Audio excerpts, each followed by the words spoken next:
Hello viewers, I am Deepti. Today I am going to discuss the answer key for KISA Preparatory Examination for Biology ICSE Class 10 2024. Starting with question 1, it means section A. Part number 1 is special openings that develops on the bark of older stems are called as cuticle, lenticels, stomata or hydatodes. And the correct answer is B, which is lenticels. The most effective lights of the visible spectrum for photosynthesis are blue and green, blue and orange, blue and red, violet and yellow. And the correct option is C, which is blue and red. In third part, the biological or technical term for the process of fixing of blastocyst to the wall of the endometrium is fertilization, implantation, partition or gestation. And the correct answer is B, which is implantation. In fourth part, while viewing a slide of longitudinal section of kidney under high power, Shreya found the renal cortex to have dotted appearance. The cortex appears dotted due to the presence of, ये question बहुत बार paper में पूछा जाता है कि cortex में dotted appearance किसकी वजह से आती है. Options given are Henle's loop and collecting duct, B is PCT and DCT, C is Bowman's capsule and DCT, and D is Bowman's capsule and PCT, proximal convoluted tubule and Bowman's capsule. So D is our correct option, जिसमें हमें पता है कि Bowman's capsule और PCT ऊपर cortex में dotted appearance दिखाते हैं.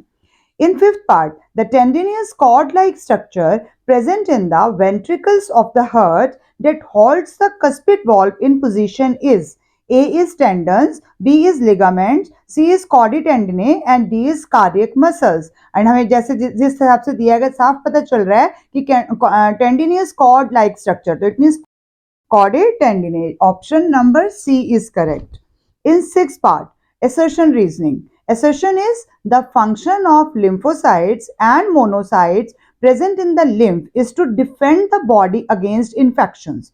And reason is the lymphocytes produce antibodies and monocytes are phagocytic in function. So option number is both A and R are true, both A and R are false, A is true, R is false, A is false, R is true. And the correct option is A, both A and R are true. Seventh part, one among the following is the function of the plant hormone cytokinin. A option, promote growth of internodes by cell elongation. B, promotes apical dominance. C, promotes chlorophyll synthesis. And D, helps in ripening of fruit. And the correct option is promotes chlorophyll synthesis. Cytokinins का function. Eighth part, complex formed by the winding of DNA strand around the core of 8 histones is nucleotides, nitrogenous base, proteins or nucleosome. And this structure is known as nucleosome. D option is correct.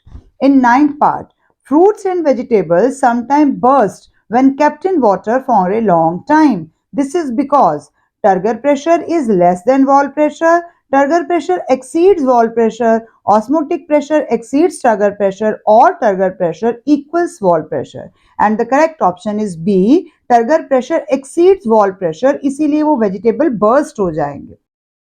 Option number B is correct. In 10th, a plant with yellow and wrinkled seed with genotype Y and W. इसमें capital है लेकिन ये बाकी सब हमारे capital में कोई भी नहीं है. तो जेनोटाइप इसका ये है येलो और रिंकल्ड के लिए, तो इट मींस ये हमारा येलो के लिए और ये रिंकल्ड के लिए. Will give rise to the following gametes. तो कौन कौन से आ सकते हैं, क्या पॉसिबिलिटी है, कैपिटल वाई, स्मॉल वाई और दोनों डब्ल्यू स्मॉल है, फिर वाई डब्ल्यू और वाई इसके साथ कैपिटल में आ रहा है. तो C option is correct in which Y, एक वाई हमारे पास कैपिटल आ जाएगा और उसके साथ स्मॉल डब्ल्यू आएगा और फिर ये छोटा y और फिर छोटा w आ जाएगा, तो स्मॉल वाला. इट मींस हमारा C option is correct in part number 10. In 11th, the hyposecretion of cortisone causes. तो हाइपो और हाइपर दोनों हमारे को याद रखने होते हैं. B is Addison's disease. Correct option is B part, hypo की वजह से. 12th part, the surgical method in which the sperm duct is cut and ligated is termed as vasectomy, tubectomy. हमने ये दोनों टर्म्स पढ़ी ही हुई हैं, तो vasectomy is the correct option. In 13th, the use of non-conventional sources of energy needs to be encouraged. Which of the following reason make non-conventional sources of energy better than conventional sources? P is easily available in nature. Q is do not cause environmental pollution. R is are non-renewable sources of energy. And correct options are only P, only Q, only P and Q, only Q and R. And correct option is C, which is only P and Q, means easily available in nature and at the same time do not cause environmental pollution. So C option is correct in this case. In 14th, the light dependent phase of photosynthesis takes place in grana. A option is correct, stroma, frets और stroma हमें अलग से दिया गया, एक में आ रहा है एक में नहीं है. और 15th, Snehal was looking at a nearby object. For better viewing, which of the following is or are involved in the change of curvature of the elastic lens, making it thicker? तो कौन कौन है जो lens की वजह से हमें visibility को क्लियर बना रहा है? Ciliary body, ciliary muscles, suspensory ligament और प्यूपिल. करेक्ट ऑप्शंस में हमारे पास दिया गया है only 4, only 1 and 2, only 1, 3 and 4. And correct option is D, only 1, 2 and 3. It means ciliary body, ciliary muscle and suspensory ligament collectively lens को help करेंगे कि वो थिक या थिन होगा, यानी कि उसका सेंटर ऑफ कर्वेचर चेंज करने में हमारी हेल्प करेंगे ताकि हमारी विजिबिलिटी उसके लिए फोकस में आ जाए. Question number 2, name the following. A part. Name the following में आपको पता ही अलग अलग पार्ट्स हमारे पास आते जाएंगे. In first part, A is a pair of corresponding chromosomes of the same shape and size, one from each parent, is homologous chromosomes. Homologous chromosomes. In B part, the passage of substances from its lower to higher concentration through living cell membrane using cell energy. तो कौन सी process है जिसमें हम ATP में energy use भी करते हैं और तब जाकर वो लोअर टू हायर कंसंट्रेशन हमारी हेल्प करता है. This is known as active transportation. Active transportation. In C part, the chemical substance released at the site of injury which initiates the process of clotting of blood. कौन सा substance निकलने से start होती है ये process? तो thrombokinase.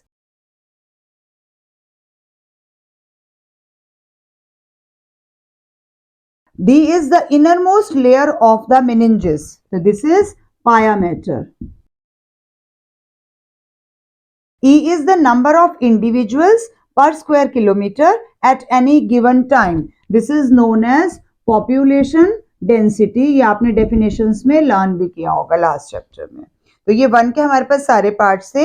Now coming to part number 2, जिसमें हमने इनको करेक्ट सीक्वेंस में लगाना है. तो करेक्ट सीक्वेंस में लगाने वाला मैंने अभी आपके साथ एक वीडियो भी शेयर किया है रिसेंटली. उसके अंदर भी ऐसे से बहुत सारे क्वेश्चंस मैंने कवर करे हैं और ये भी अभी उसके अंदर आप ऐड कर सकते हैं. A option is parturition, implantation, gestation and fertilization. ये शायद मैंने अपनी वीडियो में कवर भी किया है. Starting with fertilization, next is implantation, then gestation, then partition. B part, Homo erectus, Neanderthals, Australopithecus और Cro-Magnon.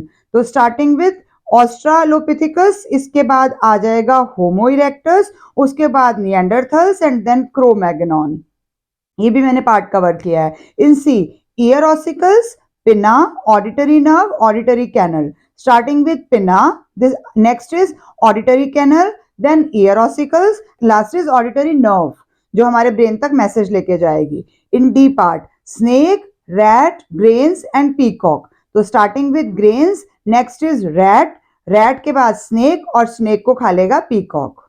In E part, root hair, cortex, soil water, xylem. तो starting with soil water, next is root hair, then cortex and then xylem. तो ये आप correct sequence में लगाने, almost ये सारे मैंने अपनी वीडियो में भी कवर किए हैं तो आप वहां से भी हेल्प ले सकते हैं. In third part, fill in the blank. When we pass from a brightly lighted area to a dark room, हम अचानक से अंदर गए हैं जहां अंधेरा है. We experience difficulty in seeing the objects slowly our vision improves. लेकिन थोड़ी देर बाद जहां हमें बिल्कुल अंधेरा दिख रहा था, कुछ कुछ हमें दिखाई देना स्टार्ट हो जाएगा। This improvement is called dark adaptation. Dark adaptation means जो हमें बिल्कुल अंधेरा दिख रहा था वहां पर हमें अब कुछ दिखना स्टार्ट हो जाएगा। ये हमारा इसका ए फिलअप है। This change is due to generation of the rhodopsin. कौन सा है हमारा, आपको पता है, आयोडोप्सिन और रोडोप्सिन। ये हमारे पास दोनों आ जाते हैं। रोडोप्सिन को आप विजुअल पर्पल के नाम से भी लिख सकते हैं। तो रोडोप्सिन पिगमेंट ऑफ द, और ये किसके अंदर होती है पिगमेंट, हमारे रोड्स में। वो किस में होती है, कोन्स में, ये रॉड्स में। And also due to the dash of pupil. तो प्यूपिल में क्या होगा जिसकी वजह से ये हमें दिखाई देगा, this is dilation of pupil, यानी हम उसको बड़ा करेंगे। Dilation of pupil permitting more light to enter the eye. तो यहाँ पर क्या एंटर हो रहा है, मोर लाइट एंटर हो रही है। तो ये हमारे फिलिप्स होंगे और ये 5 मार्क्स में इसने दिया है, सेंस ऑर्गन ह्यूमन आई से लिया गया है। इन fourth part, choose the odd one out from the following terms and name the category to which the other belongs। इस टॉपिक पे मैंने अभी रिसेंटली वीडियो आपके साथ शेयर किया है। आप उसमें से भी इस तरह के और पार्ट्स देख के हेल्प ले सकते हैं, क्योंकि आपको पता है बायो के पेपर में ये शॉर्ट क्वेश्चन है। मोरओवर सेक्शन ए में आएंगे, पूरे 5 मार्क्स के आएंगे और आप अपने मार्क्स आराम से सिक्योर कर सकते हैं। In fourth part, in A part, simple goitre, cretinism, diabetes insipidus and myxoedema. तो इसमें से कौन सा odd one term is diabetes insipidus, and the category to which others belong is hyposecretion of thyroxine. सारी बीमारियां थायरॉक्सिन के hyposecretion से जुड़ी हुई हैं। In B part, syringes, needles, DDT, dirty cotton bandages. तो डीडीटी इसमें ऑड वन टर्म है and the category to which others belong is medical waste. In C part, cerebrum, cerebellum, medulla oblongata and pons. So odd one term is cerebrum and the others belong to the category of parts of hindbrain. D is auxin, gibberellins, abscisic acid and cytokinins, and the odd one term is abscisic acid because others belong to the growth promoter hormones. बाकी सब हमारे growth को promote कर रहे हैं। In E part, Bowman's capsule, axon, Henle's loop and collecting tubule. So axon इसमें odd one term है because other belongs to the category parts of nephron. जो हमारा किडनी का आता है यूनिट जो है पार्ट्स ऑफ नेफ्रॉन, उसको बिलोंग करते हैं। इन फिफ्थ पार्ट हमें मैच द फॉलोइंग करना है। कॉलम 1 और कॉलम 2 में 2 एक्स्ट्रा टर्म्स भी दी गई हैं। तो रिसेसिव जीन आप किसके साथ मैच करेंगे, third part, a gene that can express only in homozygous condition में ही वो एक्सप्रेस कर जाएगा, अदरवाइज वो एक्सप्रेस नहीं कर पाएगा। तो रिसेसिव हमारा मैच कर रहा है 3 पार्ट के साथ। तो ए में हम मैच करेंगे 3 के साथ। बी में हमारे पास क्या है, phloem.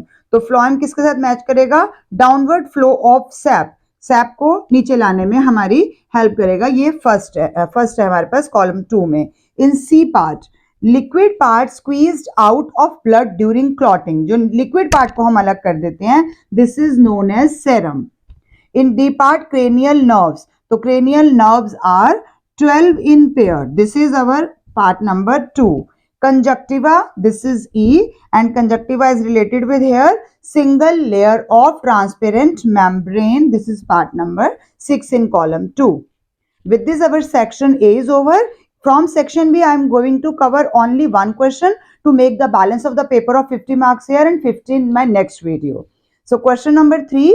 State Mendel's law of purity of gametes. तो प्योरिटी ऑफ गैमेट्स हम किस लॉ को कहते हैं, अगर हमें नाम नहीं याद होगा तो हम गलत कर देंगे। लॉ ऑफ सेग्रीगेशन को ही हम प्योरिटी ऑफ गैमेट्स लॉ भी कहते हैं। तो according to the statement, 2 members of a pair of factors separate during the formation of gametes। तो उनको सेपरेट होना रहता है, इकट्ठा नहीं होना है। Second is define mutation and give an example of disease caused by mutation. तो sudden change in 1 or more genes और इन द नंबर और in the structure of the chromosomes. तो कोई भी अचानक से आया हुआ चेंज म्यूटेशन कहलाता है। Given example of disease caused by mutation, तो कौन सी, हम सिकल सेल एनीमिया भी लिख सकते हैं, हम एल्बिनिज्म भी लिख सकते हैं। In third part, what are autosomes. तो autosomes are the chromosomes which determine general body feature। General body features like हमारा हाइट या सीड का colour etcetera of an organism. और ये कितने होते हैं, mention the number of autosomes present in humans. तो there are 44 autosomes in human being. 23 total pair होते हैं, 22 ऑटोजोम्स होते हैं, 2 जो हमारे पास लास्ट पेयर आता है यानी कि 45 और 46 वाला वो सेक्स क्रोमोसोम्स में चला जाता है। इन fourth part, explain any two reasons why Mendel selected pea plant for his experiment। क्यों उसने पी प्लांट को ही किया? देयर आर 4 और 5 reason given in your book, आप कोई 2 चूज कर सकते हैं। Many varieties were available in alternative form of a character, तो बहुत इजी था उसके लिए ऑल्टरनेटिव फॉर्म्स में चूज कर पाना। Varieties were present in pure form that bread, that is produce the same type generation after generation. Third is they normally self pollinate, but self pollination can be prevented and could as well be cross pollinated। तो हमें self pollination और cross pollination दोनों का benefit मिल रहा था pea plant में। Have short lifespan and many generations can be obtained and studied in less time। हम कम time में उनकी बहुत सारी generations को easily study कर पा रहे हैं, तो हमें उसी में फायदा होगा। अगर हम कोई ऐसा प्लांट ले लेंगे या कोई ऐसी चीज ले लेंगे जिसका लाइफ स्पैन बहुत बड़ा होगा, तो हमें बहुत टाइम लग जाएगा उस पर स्टडी करने के लिए। For all of these reason Mendel selected pea plant. In fifth part, a pea plant which is homozygous for axial flowers which are purple। तो it means axial और purple के लिए हमारे पास आया है कि ये homozygous है। अब आपने इसमें सिलेक्शन जैसे करनी होती है, आपको पता ही है, एक्सियल है और पर्पल है, तो एक्सियल में और पर्पल में तो हम इन्हीं को ही ले लेंगे उसके साथ ए और पीपी में। तो ये आ गए ए यानी ये डोमिनेंट हो गए और ये पर्पल।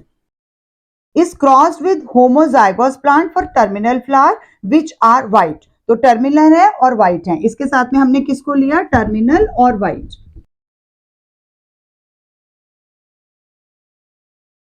तो उनके लिए आपको पता है हम इन्हीं का ही छोटा वो लेते हैं, स्मॉल अल्फाबेट। तो टर्मिनल के लिए और पी के लिए हम स्मॉल पी ले लेते हैं। Now give the genotype of the offsprings of F1 generation. तो जब हम इनका जेनोटाइप लेंगे तो क्या फीचर्स आ जाएंगे हमारे पास? इधर से कैपिटल ए, इधर से स्मॉल ए यानी कि टर्मिनल, और इधर से पर्पल और उस तरफ से हमारे पास व्हाइट। तो A P and small P, F1 generation. ये हमने F1 जनरेशन के लिए करा है। In B part write the phenotypic ratio of the F2 generation. तो ये तो सबके लिए फिक्स ही होती है, आपको पता ही है, 9:3:3:1। टोटल 16 होते हैं जिसमें F2 जनरेशन में हम फेनोटाइप को इस तरह से शो करते हैं, और इसका खोल के कभी कॉम्प्लेक्स हो जाता है तो कभी आता ही नहीं है। इन सी पार्ट उसने पूछा है हमसे what is the scientific name of the plant which Mendel used for his experiment. P plant लिया था लेकिन पी का साइंटिफिक नेम क्या है? Pisum sativum is the scientific name। With this I conclude my today's video। For other questions I will make another part for the same paper, KISA preparatory bio paper। Thank you for watching till the end and don't forget to press the bell icon। Thank you।